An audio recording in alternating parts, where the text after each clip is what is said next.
Again very good evening to all. Last class में हम बात कर रहे थे कि केमिकल इक्विलिब्रियम क्या होता है। तो केमिकल इक्विलिब्रियम में हमने सीखा कि रिवर्सिबल रिएक्शन क्या है और इरिवर्सिबल रिएक्शन क्या है। तो रिवर्सिबल रिएक्शन वो रिएक्शन होगी बेटा जो फॉरवर्ड और बैकवर्ड डायरेक्शन दोनों डायरेक्शन में प्रोसीड करेगी, और इरिवर्सिबल रिएक्शन वो होगी जो सिर्फ और सिर्फ फॉरवर्ड डायरेक्शन में जाएगी। मतलब रिएक्टेंट सिर्फ प्रोडक्ट बनाएगा, प्रोडक्ट से रिएक्टेंट का कन्वर्जन पॉसिबल नहीं। Fine, then after we discuss what is chemical equilibrium. तो बेटा केमिकल इक्विलिब्रियम में हमने सीखा कि कुछ कुछ रिएक्शन ऐसी होती हैं जो कंप्लीटली कन्वर्ट हो जाती हैं। जैसे कुछ रिएक्शन के अंदर रिएक्टेंट जितना आपने लिया वो प्रोडक्ट बना देगा। कुछ रिएक्शंस ऐसी होगी जिनमें रिएक्टेंट जो है थोड़ा सा प्रोडक्ट होता है कन्वर्ट में, थोड़ा सा प्रोडक्ट में कन्वर्ट होता है और फिर प्रोडक्ट साइमल्टेनियसली रिएक्टेंट बनाना स्टार्ट कर देता है। Isn't it? थोड़ा सा कन्वर्ट हुआ रिएक्टेंट प्रोडक्ट में और फिर प्रोडक्ट फिर से रिएक्टेंट बनाना स्टार्ट कर देता है। तो इसका मतलब रिएक्शन बाई डायरेक्शन है, रिएक्टेंट से प्रोडक्ट भी बन रहा है, प्रोडक्ट से रिएक्टेंट भी बन रहा है। तो जब इक्विलिब्रियम आता है तो दोनों की कॉन्सेंट्रेशन कांस्टेंट हो जाती है। रिएक्टेंट थोड़ा सा प्रोडक्ट में कन्वर्ट हुआ और उसके बाद कांस्टेंट हो जाएगा। तो रिएक्टेंट बन भी रहा है, ब्रेक भी हो रहा है, तो कॉन्सेंट्रेशन जो है वो कांस्टेंट होगी। दोनों साइड की जो रेट है वो इक्वल है। जिस रेट से रिएक्टेंट प्रोडक्ट में कन्वर्ट हो रहा है उसी रेट से प्रोडक्ट जो है वो रिएक्टेंट में कन्वर्ट हो रहा है। Got it? तो what is equilibrium? It is the state of a reaction. ये रिएक्शन का स्टेट है जहां पे सभी स्पीसीज की कॉन्सेंट्रेशन कांस्टेंट हो जाती है। रिमेंबर, सभी स्पीसीज की कॉन्सेंट्रेशन कांस्टेंट हो जाती है। मतलब रिएक्टेंट की भी कॉन्सेंट्रेशन फिक्स हो जाएगी, प्रोडक्ट की भी जो कॉन्सेंट्रेशन है वो फिक्स हो जाएगी। जो इक्विलिब्रियम रिएक्शन होती है उनमें दोनों रेट सेम होती हैं। जिस स्पीड से प्रोडक्ट रिएक्टेंट को बनाता है या फिर रिएक्टेंट प्रोडक्ट को बनाता है, दोनों रेट सेम होगी। तो जिस रेट स्पीड से रिएक्शन फॉरवर्ड डायरेक्शन में जा रही है उसी स्पीड से रिएक्शन बैकवर्ड डायरेक्शन में भी जाएगी। Got it? अब देखो ग्राफ कैसे बनता है। ठीक बेटा, दो ग्राफ हैं आपके। पहला ग्राफ देखो, rate versus, this is the rate versus time. Very important, rate और टाइम का ग्राफ है। रेट और टाइम का ग्राफ है इक्विलिब्रियम में कैसे दिखता है। तो दो रेट है, एक है फॉरवर्ड रेट, दूसरी है बैकवर्ड रेट। देखो कैसे रिप्रेजेंट करते हैं, reactant gives product, product gives reactant. This is equilibrium. Forward direction की रेट है बेटा आर एफ और बैकवर्ड डायरेक्शन की रेट है आर बी। इनको आप नोट कर लें। What is R F? This is rate of forward reaction. Rate of forward reaction मतलब R to P. And what is RB? This is going to be the rate of backward reaction. Rate of backward reaction. Backward में क्या होता है? P to R, product से reactant. ठीक है, अब देखो स्टार्टिंग में बेटा रिएक्टेंट प्रोडक्ट में कन्वर्ट होगा तो फॉरवर्ड की रेट ज्यादा होगी, फिर फॉरवर्ड की रेट कम होगी, कम होते होते वो फिक्स हो जाएगी। इसी तरह से स्टार्टिंग में बैकवर्ड की रेट कम होगी, बैकवर्ड की रेट कम होगी तो बैकवर्ड रिएक्शन की रेट बढ़ते बढ़ते एक टाइम पे फिक्स हो जाएगी। तो ये बेटा फॉरवर्ड रिएक्शन की रेट जो डिक्रीज हो रही है, this is rate of backward reaction. अच्छा, ये जो स्टेट है, दिस स्टेट जहां पे लाइन फ्लैट हो गई, इसका मतलब क्या हुआ? This is R F is equal to R B. यहाँ पे rate of forward is equal to rate of backward हो गई और इसके बाद बराबर ही रहेगी, इसके बाद हमेशा फिक्स रहेगी। क्लियर? तो इसका मतलब यहाँ पे इक्विलिब्रियम आ चुका है। Here equilibrium attend, equilibrium is reach. यहाँ पे इक्विलिब्रियम आ चुका है। Got it? तो ये कर्व होता है बेटा रेट और टाइम का। याद रखना, रेट और टाइम का कॉन्सेंट्रेशन टाइम का दूसरा होगा। क्लियर? अब इसको फिर से समझें। फॉरवर्ड रेट डिक्रीज होती है, बैकवर्ड रेट इंक्रीज होती है टाइम के साथ साथ। ये वो टाइम है जहां पे हमने डॉट डिनोट किया है, ये वो टाइम है जब दोनों रेट इक्वल हो जाएगी। इसका मतलब इस टाइम पे इक्विलिब्रियम आ गया। इक्विलिब्रियम आते ही दोनों रेट सेम हो जाएगी। Rate of forward is equal to rate of backward. ठीक है? अब देखो कॉन्सेंट्रेशन के ग्राफ कैसे बनते हैं, बहुत आसान है। ठीक, अब जो ग्राफ बनाएंगे बेटा, कॉन्सेंट्रेशन वर्सेस टाइम बनाएंगे। कॉन्सेंट्रेशन टाइम में 3 ग्राफ बनेंगे, concentration versus time and one more, this is concentration versus time graph. ठीक है, ध्यान से समझना।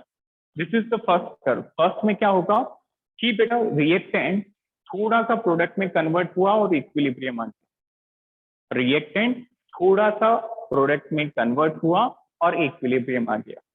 मीन ये आपका रिएक्टेंट है, अपनी मैक्सिमम कॉन्सेंट्रेशन पे प्रोडक्ट स्टार्टिंग में 0 होता है।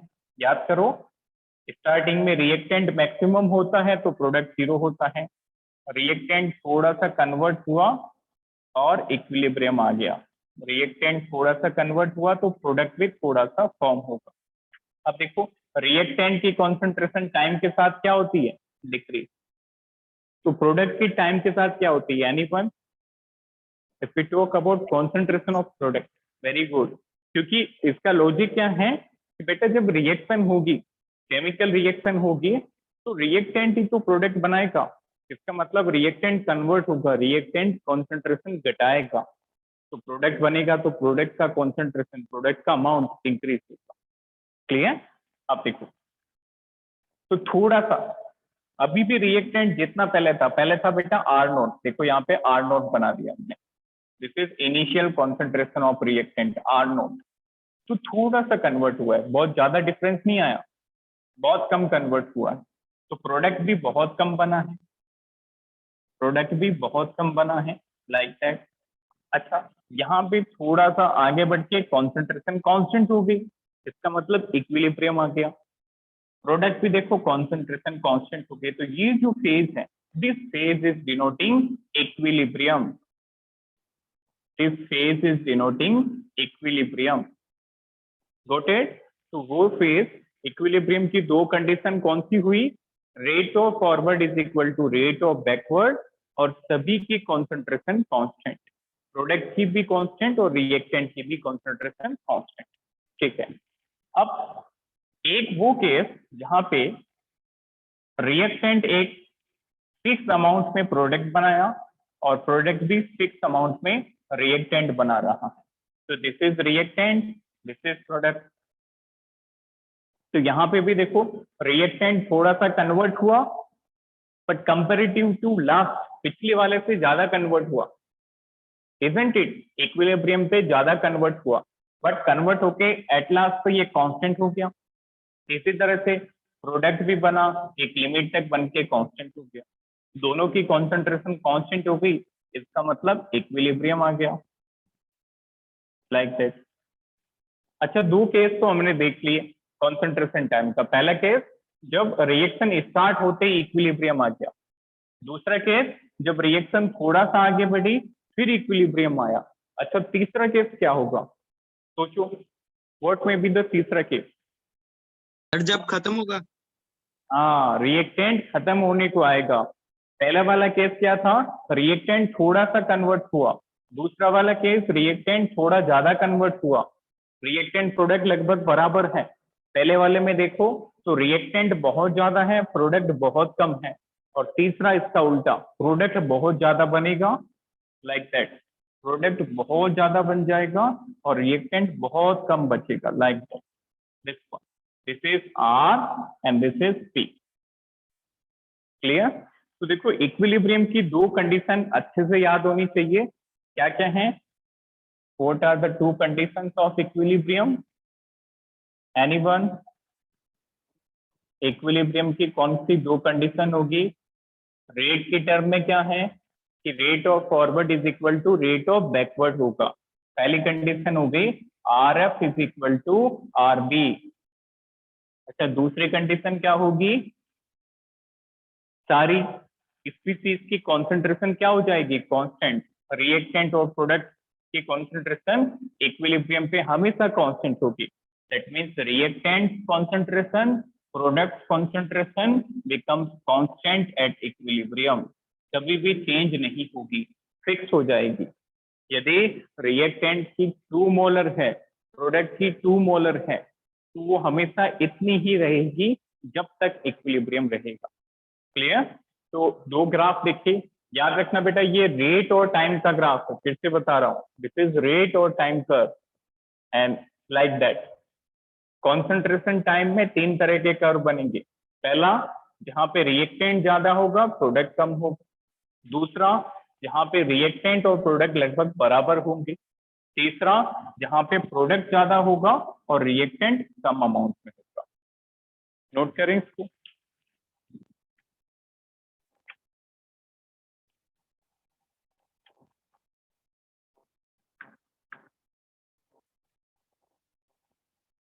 अच्छा, इसके बाद एक सिंपल सा प्रॉब्लम डिस्कस करते हैं।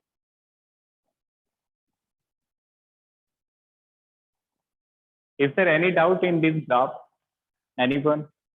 Aditya, Sahaj, Suveni, Agam, Muntazir and Jaspreet. Any doubt? ये क्लियर हुआ ग्राफ कैसे बनाना है और इक्विलिब्रियम कंडीशन क्या रहेगी? क्लियर। तो याद रखना बेटा, रेट और टाइम का एक एक ग्राफ होगा जब दोनों रेट बराबर हो जाए। कॉन्सेंट्रेशन टाइम के 3 ग्राफ होंगे, एक में प्रोडक्ट ज्यादा होगा रिएक्टेंट कम होगा, एक में रिएक्टेंट ज्यादा प्रोडक्ट कम, और एक में दोनों बराबर।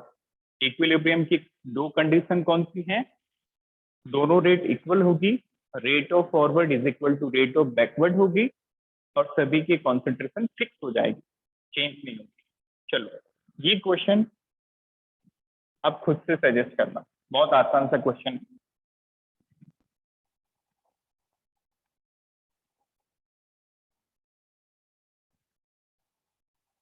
ठीक, write down, this is 2NO2 gaseous gives 2NO gaseous plus O2 gaseous. I am repeating the equation, 2NO2 gaseous gives 2NO gaseous plus O2 gaseous. ठीक है, अब इनकी कॉन्सेंट्रेशन का ग्राफ हमने बनाया टाइम के साथ, like that, concentration versus time graph. बेटा 3 ग्राफ आए, 3 स्पीसीज है, एक NO2 है, एक NO है, और तीसरा है बेटा O2। ठीक है, 3 ग्राफ आपको मिले like that, something like this, decrease होके फिक्स हो गया, समथिंग लाइक दिस, इंक्रीज होके फिक्स हो गया, एंड समथिंग लाइक दिस, ये भी इंक्रीज होके फिक्स हो गया। ठीक है बेटा, एक X है, एक Y है, एक Z है, 3 स्पीसीज हैं, 3 ग्राफ मिले, तीनों में से एक को हमने X से डिनोट किया, Y से डिनोट किया, Z से डिनोट किया। क्लियर। अब आपको बताना है कि X वाला जो ग्राफ है वो किसका है, Y वाला ग्राफ किसका है, और Z वाला कर्व जो है इन तीनों में से किसका है। सोचो कैसे करेंगे, एनीवन? बहुत सिंपल सा लॉजिक होगा।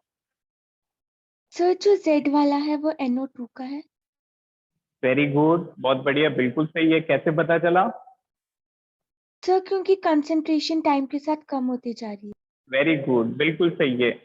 अभी हमने डिस्कस किया था कि बेटा रिएक्टेंट की कॉन्सेंट्रेशन टाइम के साथ डिक्रीज होती है, तो देखो किस ग्राफ में डिक्रीज हो रही है, सिर्फ Z में डिक्रीज हो रही है। क्लियर, इसका मतलब Z हमारा रिएक्टेंट है, तो रिएक्टेंट क्या है यहाँ पे, NO2। वेरी गुड, Z यहाँ पे NO2 है। ठीक है, now what about NO and O2, इन दोनों की इंक्रीज होगी, तो एक NO होगा और एक O2 होगा। ठीक है, अब देखो बेटा ज्यादा किसकी इंक्रीज होगी, ये NO कितना बनता है, इसके 2 मोल्स बनते हैं, इस ऑक्सीजन का कॉफिशिएंट 1 है, तो इसका 1 ही मोल बनेगा, तो ज्यादा किसकी इंक्रीज होगी, NO की। वेरी गुड, क्योंकि NO का कॉफिशिएंट ज्यादा है तो NO ज्यादा बनेगा, तो X is NO, this X is NO by this O2, this O2 is going to be Y, like that. Clear हुआ सभी को? तो बस यही याद रखना है कि रिएक्टेंट प्रोडक्ट को सेग्रीगेट करना बहुत आसान है। रिएक्टेंट डिक्रीजिंग कर्व बनाएगा, प्रोडक्ट इंक्रीजिंग कर्व। जो प्रोडक्ट ज्यादा बनेगा उसकी कॉन्सेंट्रेशन ज्यादा होगी। तो यहाँ पे NO ज्यादा फॉर्म हुआ, NO के 2 पार्टिकल बने, ऑक्सीजन का 1 पार्टिकल बना, तो NO ज्यादा बना तो ऊपर होगा और O2 नीचे होगा, लाइक दैट। Got it? तो ये ग्राफ से बेटा ये याद रखने हैं। पहला ग्राफ रेट वर्सेस टाइम का कैसा होता है, स्ट्रेट फॉरवर्ड बोर्ड में क्वेश्चन पूछे जाते हैं। What is the nature of curve between rate of reaction versus time, और दूसरा कॉन्सेंट्रेशन और टाइम के 3 ग्राफ। डन। तो next topic we are going to discuss is law of mass action. Write down, पूरा chapter इसी पे based है, law of mass action.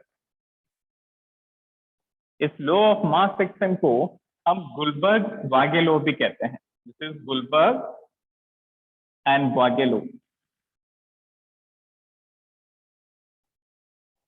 ये साइंटिस्ट ने दिया था, इसलिए अपने नाम के पीछे भी इन्होंने नाम रखा।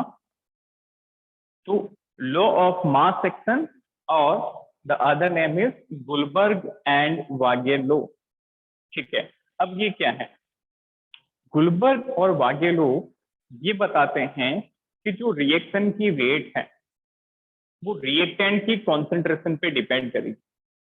आई एम रिपीटिंग, कोई भी रिएक्शन की जो रेट है वो रिएक्टेंट के कॉन्सेंट्रेशन पे डिपेंड करेगी। See how? देखो, फॉर एग्जाम्पल एक रिएक्शन है, हमने अपनी इच्छा से अपने मन से एक रिएक्शन सजेस्ट की, जैसे ये रिएक्शन है 2A + 3B gives प्रोडक्ट, चलो 2D, लाइक दैट। तो रिएक्टेंट क्या है यहाँ पे? लेफ्ट साइड वाले। प्रोडक्ट यहाँ पे कौन है? D। This is the product, this is product.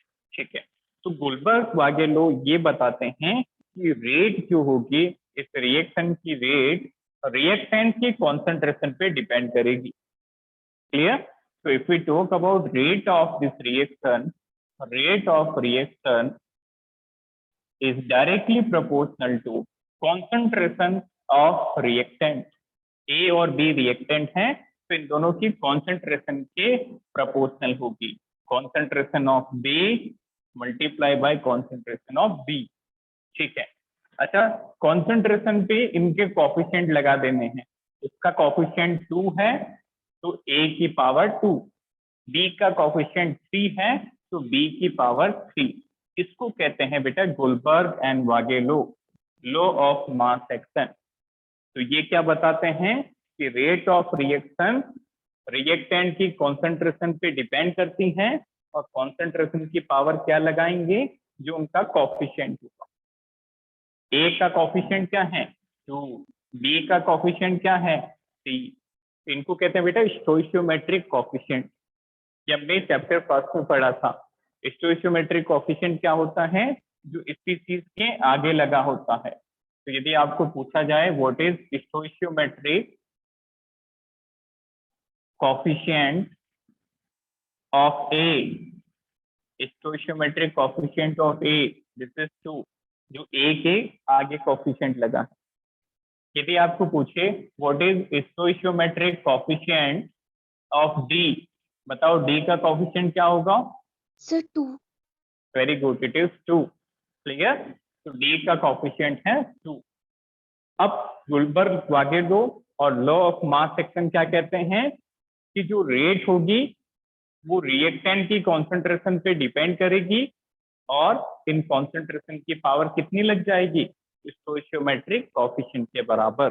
ठीक है, अब जब हम प्रोपोर्शनलिटी हटाएंगे तो एक कांस्टेंट आता है, उसको हम K से डिनोट कर देंगे। प्रोपोर्शनलिटी हटाएंगे तो कांस्टेंट K, A की पावर 2, B की पावर 3, लाइक दैट। अब ये जो K आया इसको कहते हैं बेटा rate constant. K is known as rate constant of reaction। K is known as rate constant of the reaction, like that. तो ये होता है गुलबर्ग-वागे लॉ। क्लियर? पहले इसका स्टेटमेंट लिखेंगे, फिर हम इसको इक्विलिब्रियम पे लगाएंगे। Write down the statement of Guldberg law. Write down, according to this law,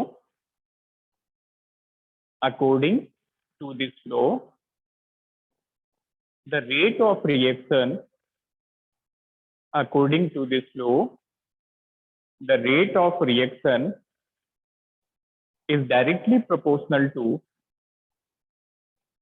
according to this law, the rate of reaction is directly proportional to the active masses of the reactant, is directly proportional to the active masses,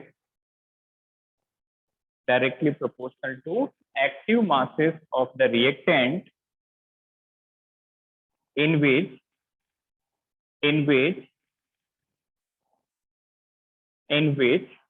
each reactant term is raised to power stoichiometric coefficient, in which each reactant term is raised to the power, this one, raised to power stoichiometric coefficient, in which each reactant term is raised to the power of stoichiometric coefficient. Done? इसको note करो, फिर equilibrium पे apply करते हैं।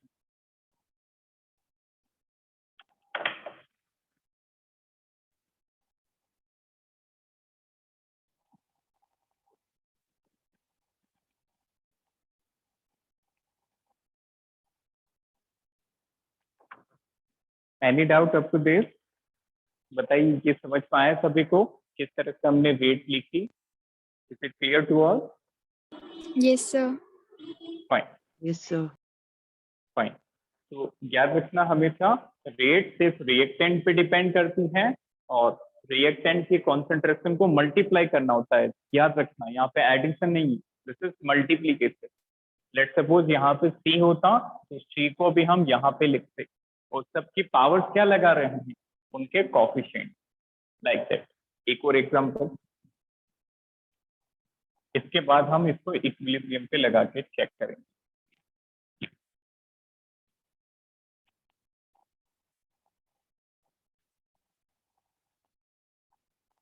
ठीक, एक और reaction की प्रैक्टिस करते हैं, फिर इसको इक्विलिब्रियम पे लगाएं। This one, 2A plus 3C 3B plus C gives 3D।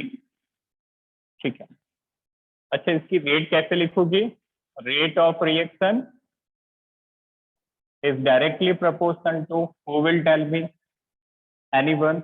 Rate किसके प्रोपोर्शनल होगी? Sir, e raised to power 2 very good, a raised to power 2 multiply by by b raised to power 3 into very c. Good, b raised to power 3 into c की power 1 और simply c। Very good. तो law of mass action क्या बताता है कि rate reactant की concentration पे depend करेगी और कॉन्सेंट्रेशन की पावर कितने पे डिपेंड करेगी? उनके कोएफिशिएंट के इक्वल। तो rate of this reaction is directly proportional to a की पावर 2 multiply by b की power 3 multiply by c raised to power 1, like that। अब प्रोपोर्शनलिटी हटाएंगे तो यहाँ पे कांस्टेंट बन जाएगा। तो क्या बन गया? Rate of reaction is equal to constant के a की power 2, this is b raised to power 3 c raised to power 1।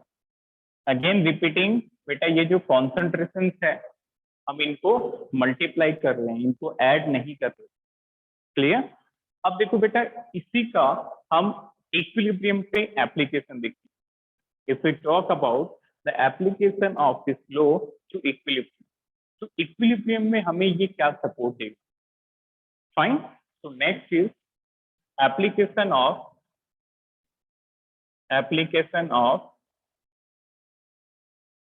Gullberg-Vagelow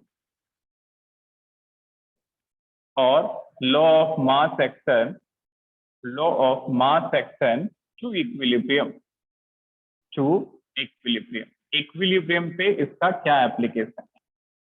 ये बेटा डेरिवेशन है एक पूरा, जो कि 4 to 5 मार्क्स का पूछा जाता है बोर्ड में।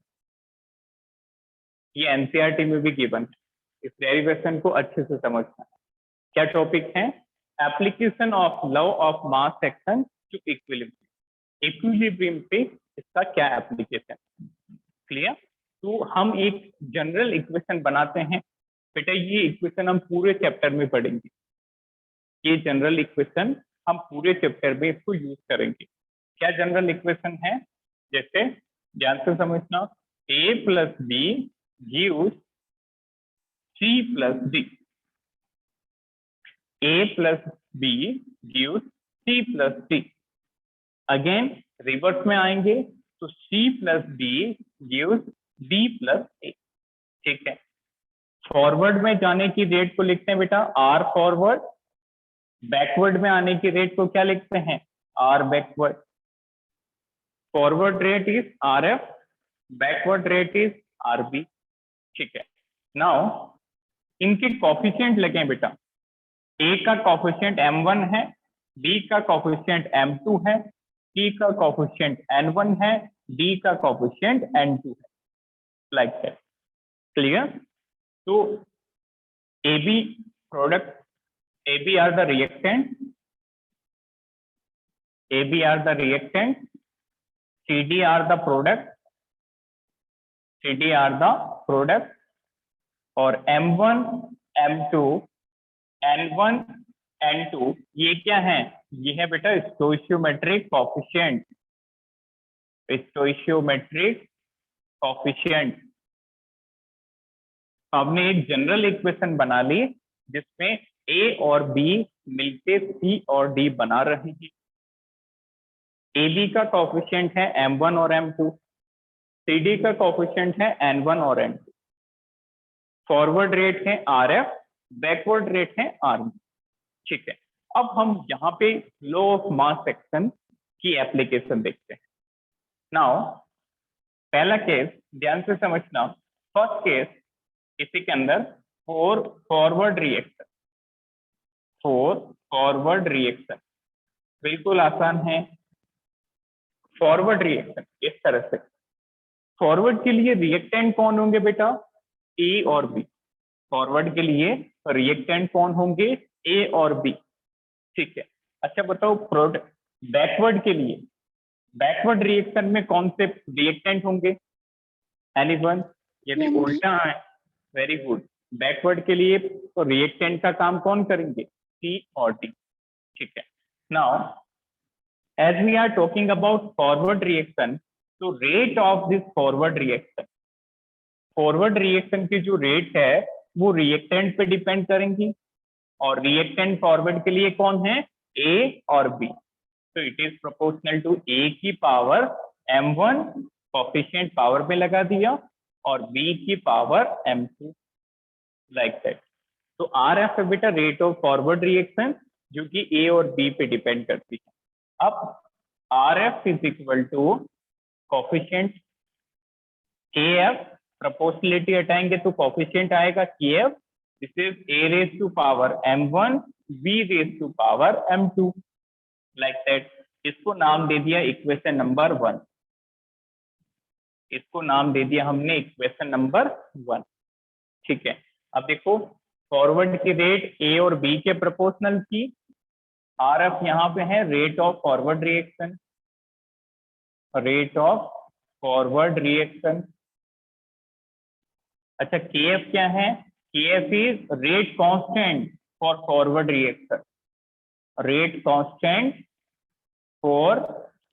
रिएक्शन, ठीक है, अब देखो बेटा यही बात हम बैकवर्ड के लिए भी कर सकते थे, यही बात इफ वी टॉक अबाउट ये लो हम बैकवर्ड के लिए भी लगा सकते हैं, तो सेकंड हमने लगाया for backward reaction, for backward reaction. अब फोकस करना बोर्ड पे कि जो बैकवर्ड रिएक्शन होती है इसके लिए फिर से बताओ रिएक्टेंट का काम कौन करेंगे? Anyone? Sir C and D. COD तो C and very D. Good. C and D reactant का काम करेंगे बैकवर्ड रिएक्शन के लिए। Very good. तो बताओ एक्सप्रेशन क्या लिखोगे? Rate of backward, rate of backward is proportional to anyone? सोचो, यदि सी और डी रिएक्टेंट का काम करते हैं तो सी और डी के प्रोपोर्शनल। into d Yes. raised to power n2। वेरी गुड। C raise to power n1, क्योंकि इस बार बैकवर्ड के लिए सी डी है reactant, C raise to power n1 और D raise to power n2। ठीक है, फिर से प्रोपोर्शनलिटी हटाएंगे, कांस्टेंट आएगा, तो this RB is equal to K B C raise to power n1 D raise to power n2। Let it be equation number 2। तो equation 1 में हमने आर एफ लिखा था, रेट ऑफ फॉरवर्ड। इक्वेशन 2 हमने लिखा है आरबी का, that is rate of backward reaction. इसको मेंशन करें, RB is rate of backward reaction, rate of backward reaction. अच्छा, केबी क्या बोलोगे? केबी क्या होगा? एनीवन देखो, what is KB? How you will define KB? This is rate constant और backward reaction. के होता है बेटा रेट कांस्टेंट और केबी का मतलब हो गया रेट कांस्टेंट और बैकवर्ड रिएक्शन। फाइन, इसको नोट करो, फिर डेरिवेशन को कंटिन्यू करते हैं। Note it down. अच्छा, आप पेपर को कंटिन्यू शीट में देखते रहना कि अगला स्टेप क्या आ रहा है, क्लियर? तभी आपको समझ आएगी पूरी। ठीक है, तो अभी तक हम आर एफ और आर बी लिख चुके हैं, फॉरवर्ड रेट और बैकवर्ड। इसका स्क्रीनशॉट लीजिए।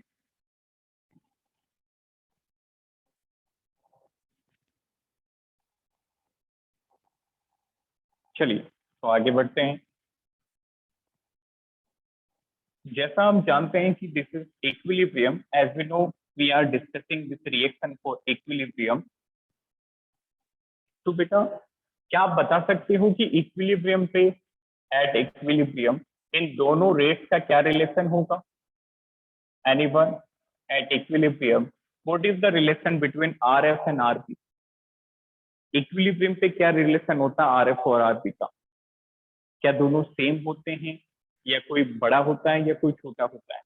Both rates are same.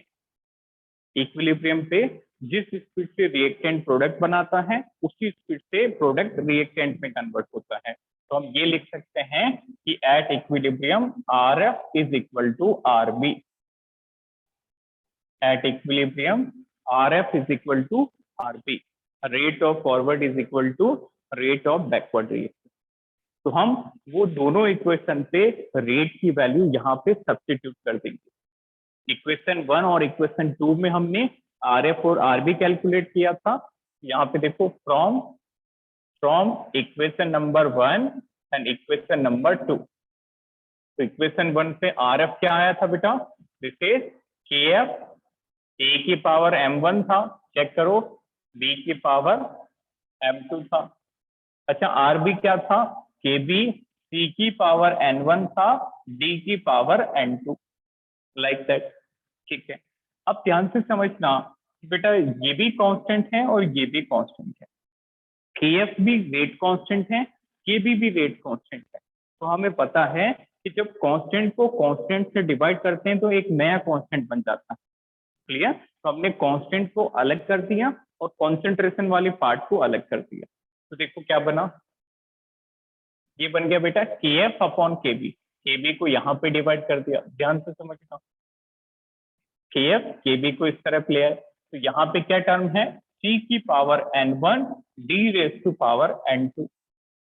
In the same manner in दोनों टर्म्स को यहाँ पे लेके आए, क्रॉस मल्टीप्लाई कर दिया, तो this become A raise to power n1 a raised to power m1 and b raised to power m2 like that.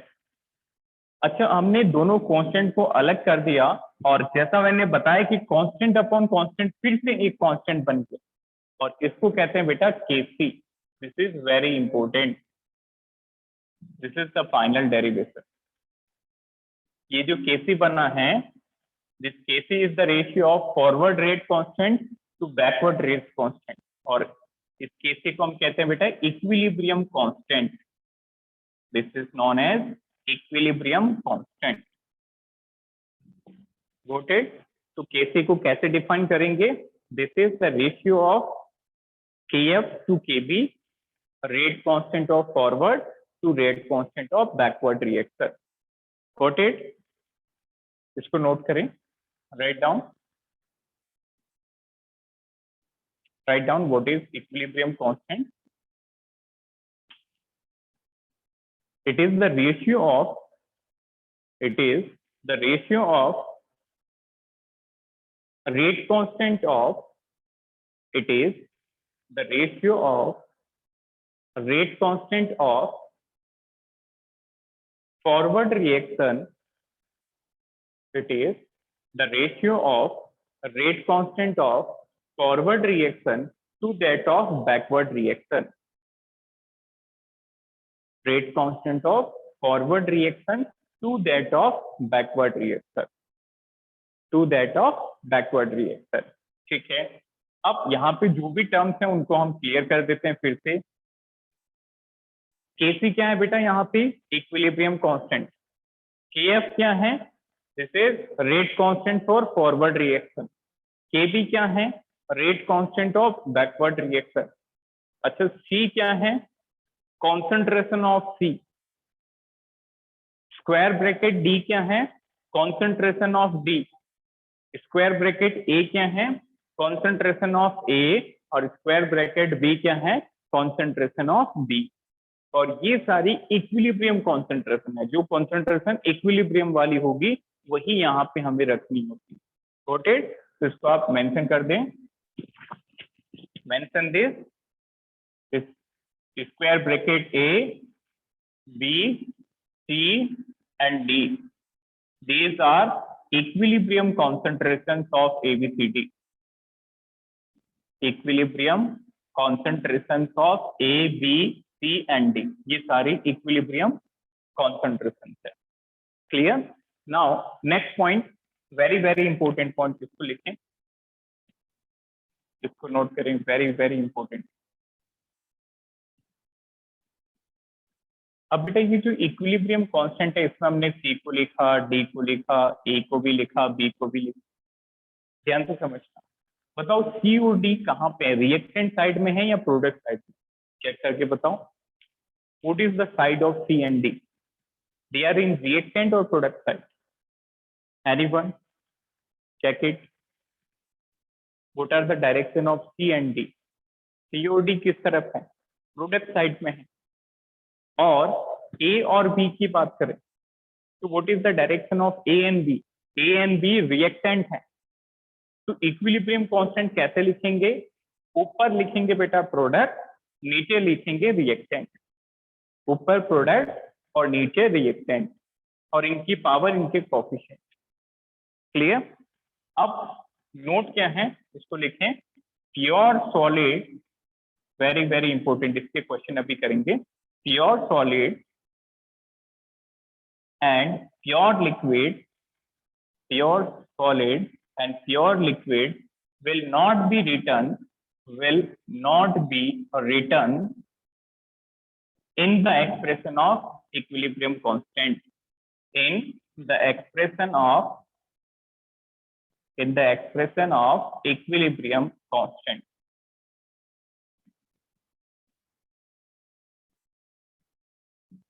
इसको रीड करो कि जब प्योर सॉलिड आ जाएगा रिएक्शन में या फिर प्योर लिक्विड आ जाएगा तो हम इन प्योर सॉलिड और प्योर लिक्विड को केसी के एक्सप्रेशन में, इक्विलिब्रियम कांस्टेंट के एक्सप्रेशन में नहीं लिखेंगे. Clear? Pure solid and pure liquid will not be written in the expression of equilibrium constant. अब देखो एक एग्जांपल करता हूं. फिर आप ट्राई करना। तो एक रिएक्शन है N2 gaseous plus 3H2 gaseous gives 2NH3 gaseous, और आपको बोल दिया कि right the expression of Kc, इसका इक्विलिब्रियम कांस्टेंट लिख के बताओ Kc। ध्यान से समझना बेटे, सबसे पहले ये देख लो कि इनमें से कोई गैस सॉलिड और लिक्विड तो नहीं है, क्योंकि हम सॉलिड और लिक्विड को इग्नोर करते चलते हैं, सॉलिड और लिक्विड नहीं लिखते Kc। तो हमने देखा कि सारी की सारी गैसेस, N2 भी गैस, H2 भी गैस और NH3 भी गैस। हाँ, इसके बाद Kc में हमने देखा कि प्रोडक्ट को ऊपर की तरफ लिखते हैं और रिएक्टेंट को नीचे की तरफ। ठीक है, अब प्रोडक्ट कौन है? अमोनिया। तो अमोनिया की कॉन्सेंट्रेशन पावर कितना है? 2, पावर है 2। ठीक है, नीचे क्या लिखते हैं? नीचे रिएक्टेंट लिखते हैं। रिएक्टेंट यहाँ पे N2 भी है, H2 भी है। तो सबसे पहले हमने N2 लिखा और इसकी पावर 1 लगा दिया। जितने रिएक्टेंट है सबको मल्टीप्लाई करते रहो। दूसरा रिएक्टेंट क्या है बेटा? H2, फिर मल्टीप्लाई कर दिया H2 से और H2 की पावर 3 आ गई। तो ये बन गया इसके Kc का expression. Got it? So Kc में प्रोडक्ट आपको ऊपर लिखना होता है और रिएक्टेंट नीचे की तरफ, और जितने भी होंगे उनको आप मल्टीप्लाई करते रहो, और पावर कितना लगाओगे?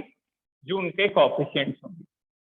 वन मोर थिंग कि प्योर सॉलिड और प्योर लिक्विड को नहीं लिखना होता। इसको लिखिए, फिर कुछ और एग्जांपल्स देखते हैं।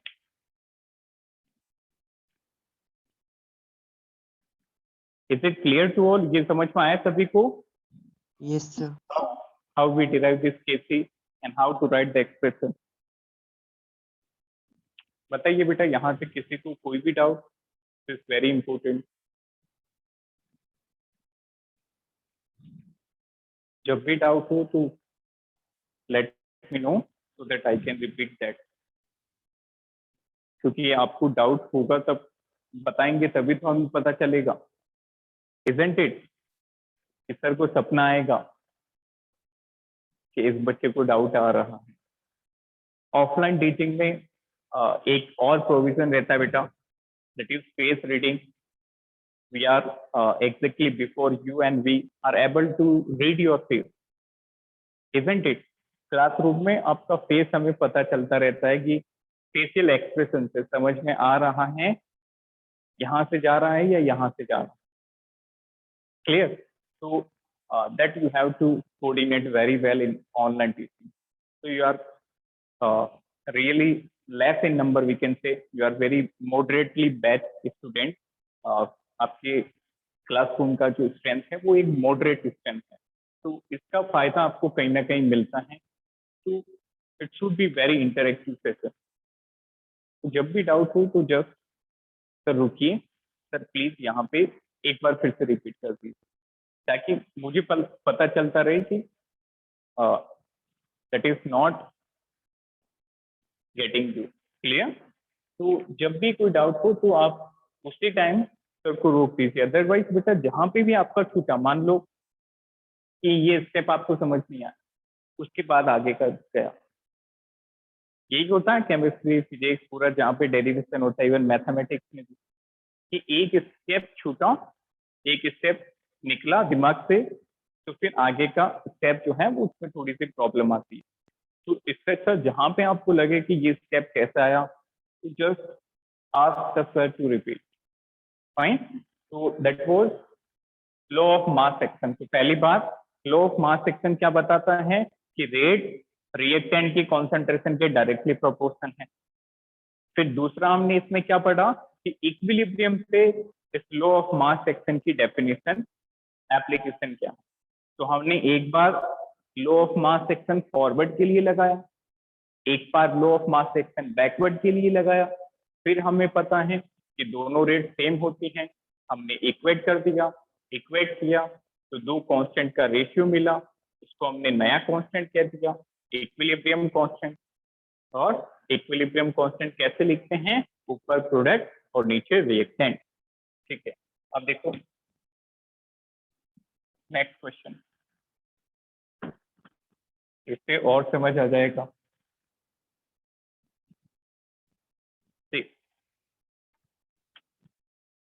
Write down, write the expression of Kc, write the expression of Kc and also determine unit of Kc, also determine unit of Kc for following reaction, अब देखो सारी रिएक्शन बहुत स्पीडली आप कर पाएंगे। देखो सबसे पहले रिएक्शन है बेटा PCl5 गैस है, gives PCl3 gaseous plus Cl2 gaseous. This is the first reaction. Then एक और रिएक्शन देखो, H2 gaseous plus I2 gaseous gives you 2HI gaseous, सारी gaseous है। थर्ड देखो CaCO3 solid gives you CaO solid plus CO2 gas, ठीक है।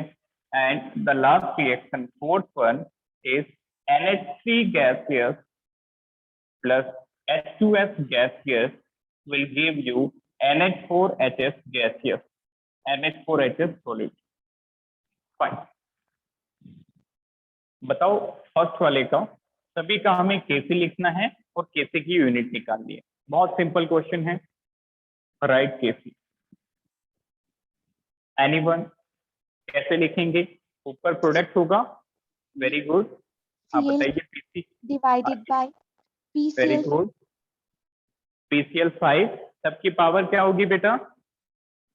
sir 1 very good. देखो सबसे पहले आप प्रोडक्ट और रिएक्टेंट को आइडेंटिफाई कर लो। प्रोडक्ट है PCl3 और Cl2, ठीक है। रिएक्टेंट है PCl5, तो ये ऊपर लिखेंगे और इसको नीचे। क्या इनमें से कोई सॉलिड और लिक्विड है? नहीं, यदि होता तो उसको हम नहीं लिखते, ठीक है। तो Kc क्या बन गया बेटा? PCl3 की कॉन्सेंट्रेशन मल्टीप्लाई बाय Cl2 की कॉन्सेंट्रेशन डिवाइडेड बाय PCl5 की कॉन्सेंट्रेशन। अच्छा, सबकी पावर क्या होगी? 1 1, लाइक दैट। अच्छा, इसका मुझे अगम बताएंगे। Agam, tell me how to write the Kc for this. Agam, is it audible to you? Just unmute yourself and let me know how to write the Kc for this.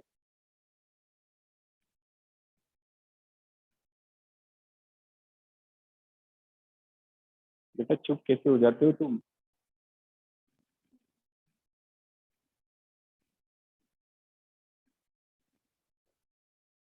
I think आप किसी और device से connected है। That may be the reason. Now disconnected. ये हो सकता है network problem. Jasprit आप बताइए बेटा। सर HI की पावर 2 डिवाइडेड बाय H2 की पावर 1 और I2 की पावर 1 मल्टीप्लाई I2 की पावर 1। मल्टीप्लाई में, वेरी गुड, बहुत बढ़िया। ऊपर प्रोडक्ट लिखेंगे, HI है प्रोडक्ट, इसकी पावर क्या लगेगी? 2 डिवाइडेड बाय H2 और I2 दोनों की पावर 1 1 लगेगी। दोनों गैस है तो लिखेंगे H2 I2 दोनों की पावर 1 1। क्लियर? अच्छा, नेक्स्ट वन सहज आप बताइए इसका। दिस वन CaCO3 ये सॉलिड है, CaO solid plus CO2 gas. Try this, सोचिए क्या होना चाहिए। Kc for equation number 3, what should be the Kc? सोचो, what should be the expression of Kc? चलिए देखें बेटा, यहाँ पे देखो सॉलिड आ रहा है, CO सॉलिड है, सॉलिड को हम नहीं लिखते, we have to ignore the solid. Again CaCO3 solid है, छोड़ दो। जो गैस है या एक्वस है सिर्फ उन्हीं को लिखेंगे, प्योर सॉलिड प्योर लिक्विड को नहीं लिखना है। डन? तो Kc is equal to, product को ऊपर लिखते हैं तो CO2 की पावर 1। क्या CaO लिखने की जरूरत है? नो। क्या CaCO3 लिखने की रिक्वायरमेंट है? नो। क्लियर, बस सिंपल इतना ही होगा, सिर्फ CO2 की पावर 1। अच्छा, दिस वन, ये सुवेनी आप बताइए। सर ये है 1 divided by NH3 raise to power 1 multiply by Yes. H2S raise to power 1। Very good, बहुत बढ़िया। क्या NH4HS को लिखेंगे? नहीं। No sir. ठीक है, वेरी गुड। NH4HS क्या है? सॉलिड है। तो सॉलिड और प्योर लिक्विड को केसी में नहीं लिखते, तो मतलब इसका मतलब ऊपर इस बार कुछ भी नहीं होगा, ऊपर कुछ नहीं होगा, इसका मतलब ऊपर 1 होगा। ठीक है, बाकी रिएक्टेंट साइड में, यस बताइए। सर एक्वस को इंक्लूड किया जाता है? यस, एक्वस को इंक्लूड किया जाता है, गैसेस को किया जाता है, प्योर सॉलिड और प्योर लिक्विड को नहीं करते बेटा। Okay clear, aqueous and gases are included. तो केस इज इक्वल टू, ये सॉलिड था तो कुछ भी नहीं लिखा ऊपर, इसका मतलब 1 डिवाइडेड बाई NH3 की पावर 1 और H2S की पावर 1, NH3 की पावर 1 H2S की पावर 1। अच्छा देखो, यूनिट भी निकाल लेते हैं। यूनिट इज वेरी सिंपल, हमें पता है कि कॉन्सेंट्रेशन होती है बेटा मोल पर लीटर में। We know concentration is in mole per litre. तो जहां जहां पे कॉन्सेंट्रेशन है वहां वहां पे आप मोल पर लीटर रखते हो। ठीक, इसमें देखो KC बेटा PCl3 की कॉन्सेंट्रेशन की पावर 1 है, इसका मतलब मोल पर लीटर की पावर 1। Cl2 की पावर 1 है, that means again mole per litre raise to power 1 divided by PCl5 पे भी पावर 1 है, तो मोल पर लीटर कैंसिल, तो केसी सिर्फ क्या बचा? मोल पर लीटर। ये बन गई इसकी यूनिट, दैट्स इट। अच्छा, इसी हिसाब से दूसरे वाले की यूनिट निकालते हैं। ठीक, केसी इज इक्वल टू HI की पावर 2 है, इसका मतलब मोल पर लीटर, कॉन्सेंट्रेशन की पावर यहाँ पे क्या है? 2 डिवाइडेड बाई H2 की power 1, that means mole per litre की पावर 1। I2 की power 1 means mole per litre की पावर 1। ठीक है, तो मोल पर लीटर स्क्वायर से कैंसिल हो गया, क्या यूनिट बची? नो, इसका मतलब ये क्या हो गया? Unit less. अच्छा, थर्ड वाले की कौन बताएगा? Sir anyone?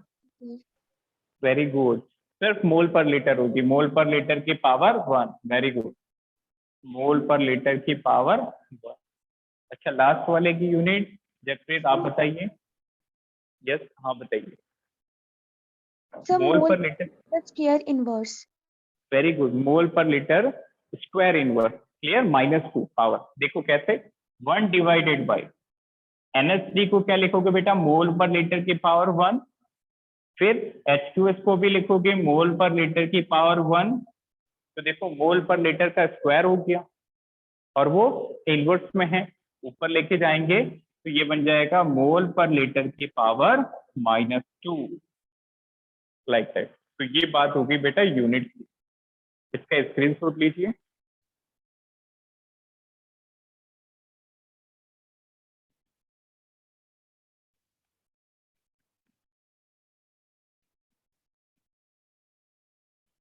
Sir noted. Fine, तो मैं कुछ होमवर्क यहाँ पे दे रहा हूँ बेटा, तो ये आप ट्राई करना खुद से। क्लियर, तो ये ट्राई करके आप सबमिट करना ताकि आपकी और अच्छी प्रैक्टिस हो जाएगी। तो बिल्कुल सिंपल है, प्रोडक्ट को ऊपर लिखते हैं, रिएक्टेंट को नीचे, और सॉलिड और लिक्विड को इग्नोर करके चलते हैं। ठीक,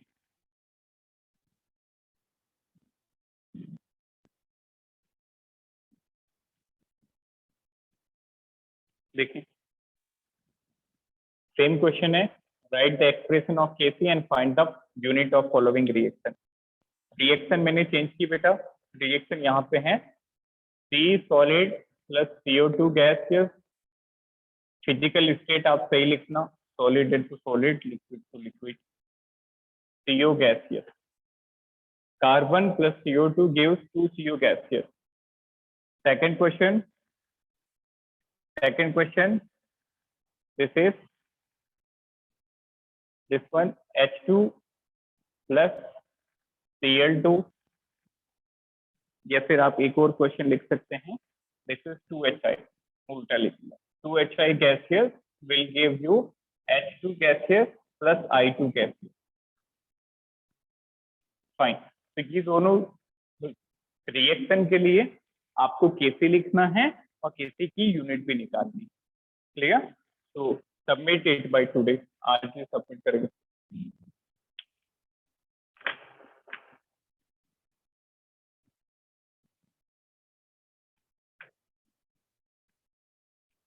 सबमिटेड टुडे.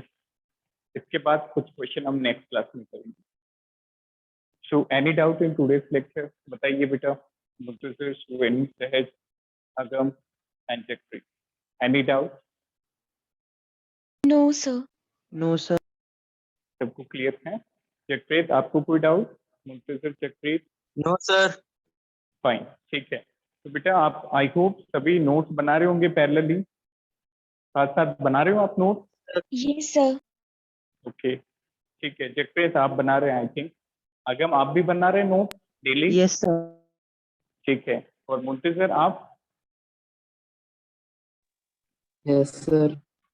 फाइन. नोट साथ साथ बना रहे हो या फिर रिकॉर्डिंग दे के बनाते हो? साथ साथ. सर साथ साथ. वेरी गुड, साथ साथ बनाना है. क्लियर? अदरवाइज रिकॉर्डिंग देख के बनाओगे तो फिर तीनों लेक्चर की रिकॉर्डिंग बहुत लेंथी हो जाएगा. It will be hectic for you. तो लेक्चर के साथ साथ ही नोट्स बनाने. क्लियर? यदि कोई चीज समझ नहीं आती तो फिर आप फिर रिकॉर्डिंग एक बार देखते हो और फिर मुझसे डिस्कस करते हो. फाइन. तो thank you. Have a nice